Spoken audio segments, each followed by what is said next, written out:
Chaque jour, Charles et Carole vous présentent la leçon de l'école du sabbat.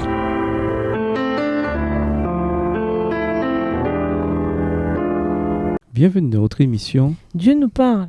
Voir un son de mercredi, un Messie crucifié. Paul a écrit que les Juifs demandent des signes et les Grecs cherchent la sagesse. 1 Corinthiens 1, verset 22. La croix, cette idée que Dieu, le Messie, avait été crucifié, n'était pas un signe auquel les Juifs s'attendaient. Ce n'était pas non plus le genre de sagesse que les Grecs recherchaient. Cette idée allait à l'encontre des attentes de tous. Il suffit de lire comment les disciples ont réagi à l'idée que Jésus serait crucifié. Voir Marc 8, les versets 31 à 32, Marc 9, les versets 30 à 32 et Marc 10, les versets 32 à 34, pour voir combien cette idée était étrangère et repoussante, notamment pour les Juifs. Comme nous l'avons déjà dit, les Juifs attendaient du Messie qu'il soit conquérant des Romains. Ce n'est pas ce qui arriva, du moins pas au sens militaire et temporel du terme conquérir. Depuis des siècles, la croix est un symbole de foi pour les chrétiens et pour les croyants du XXIe siècle. Il est difficile de comprendre combien l'idée d'un Dieu crucifié pouvait paraître folle à la mentalité du premier siècle. Cependant, c'est précisément parce que ce message était si choquant qu'il mérite qu'on y réfléchisse. Le portrait d'un Messie crucifié montre clairement à l'univers entier jusqu'où Dieu était prêt à aller pour accomplir son plan de rédemption. L'idée même de la croix et de la mort du Seigneur sur la croix est déjà étonnante pour nous, pécheurs ici-bas. Imaginez cependant ce que cela a dû signifier pour les êtres sans péché qui connaissaient et adoraient le Seigneur Jésus au ciel.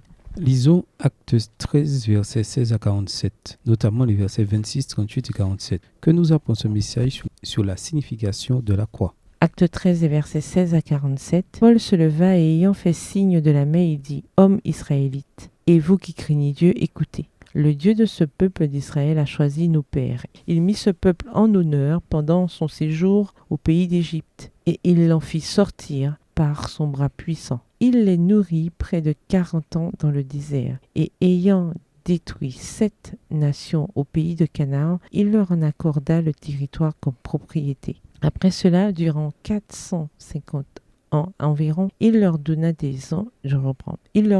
juges jusqu'au prophète Samuel.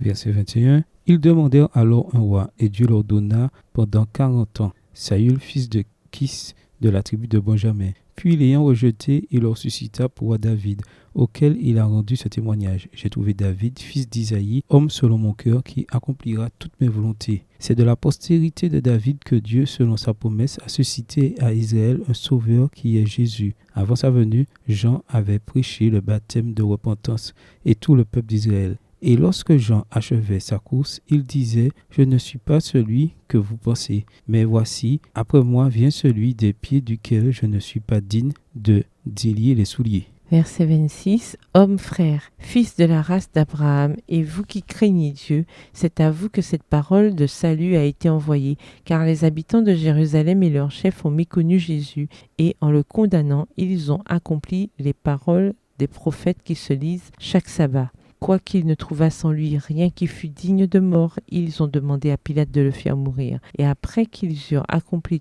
tout ce qui est écrit de lui, ils le descendirent de la croix et le déposèrent dans un sépulcre. Mais Dieu l'a ressuscité des morts. Verset 31. Il est apparu pendant plusieurs jours à ceux qui étaient montés avec lui de la Galilée à Jérusalem et qui sont maintenant ses témoins auprès du peuple. Et nous vous annonçons cette bonne nouvelle que la promesse faite à nos pères. Dieu l'a accompli pour nous, leurs enfants, en ressuscitant Jésus selon ce qui est écrit dans le psaume 2.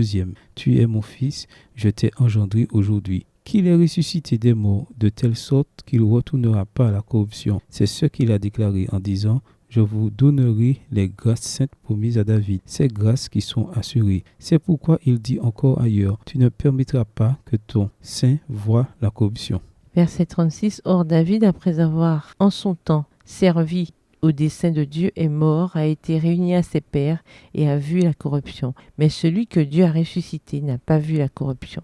Paul dit que Christ l'a envoyé prêcher l'évangile. Alors Paul prêche le message d'un Messie crucifié. 1 Corinthiens 1, verset 23. Il reprend ses idées dans 1 Corinthiens 2, verset 1 à 5. L'apôtre était fidèle à la mission de Christ. En proclamant l'évangile, il n'a pas employé une supériorité de langage ou de sagesse. 1 Corinthiens 2, verset 1. À la place, il s'est concentré uniquement sur Jésus-Christ et Jésus-Christ crucifié. 1 Corinthiens 2, verset 2, version Colombe. Son discours et son message n'avaient rien des discours persuasifs de la sagesse.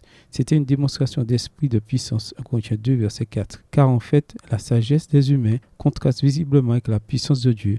1 Corinthiens 2, verset 5. Un Messie crucifié, c'était quelque chose de complètement inattendu pour les Juifs et les Grecs. Qu'est-ce que cela nous apprend sur le fait que Dieu n'agit pas toujours comme nous l'attendons ? Pourquoi est-il important de comprendre ce concept, en particulier lorsque les choses ne se passent pas comme nous l'avions prévu ? Au revoir. Et à demain si Dieu veut. Dieu nous parle. Chaque jour, Charles et Carole vous présentent la leçon de l'école du sabbat.